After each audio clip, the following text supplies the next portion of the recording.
Rob, you are no stranger to supermodels and know that there is stress for perfection firsthand. Tell us about this mindset. I've worked for some of the very best. Naomi Campbell I've worked for, Tyra Banks, Molly Sims, Petra Nemkova. Let me tell you, it looks very glamorous, and there are certain aspects of the job that are glamorous, but it's a lot of work too. I've worked with these ladies, and I know it's a 24-hour job being a supermodel. The mistake we make is we think it's all DNA. A lot of it is DNA, but it's also a lot of hard work. It's no desserts. It's no food after certain time at night. In fact, let me be honest, I've even had dinner once with Naomi Campbell where she brought her own food. Now, don't feel sorry for these ladies. There are a lot of perks, but it's not just as easy as one thinks. These supermodels too, they walked the earth in the 80s when they were bigger than celebrities. They were bigger than movie stars.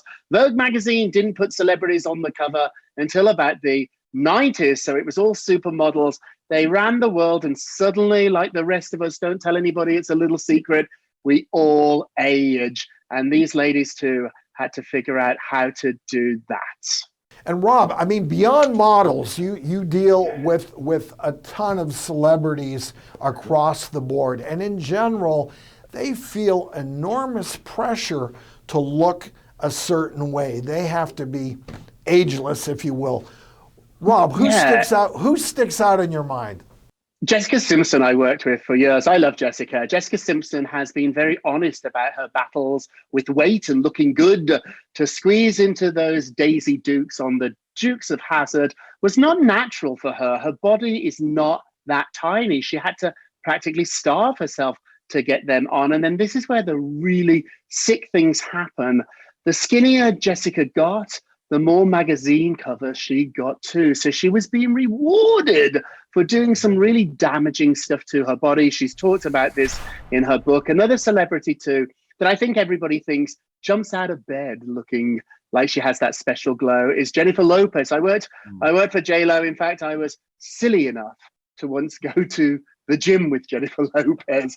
I was at the gym for maybe about 10 minutes. And after that, I gave up, had a smoothie, sat down. Jennifer kept going for 2 hours. Like, she really, really works hard to be J-Lo. And even on Christmas Day, when we're sitting down, stuffing ourselves, Jennifer is at the gym. It takes a lot of work to look like these ladies. So next time you look at a celebrity in a magazine or on a website and say, I want to look like them, think of all the hours, the dedication, the time, the perseverance that goes into looking like that.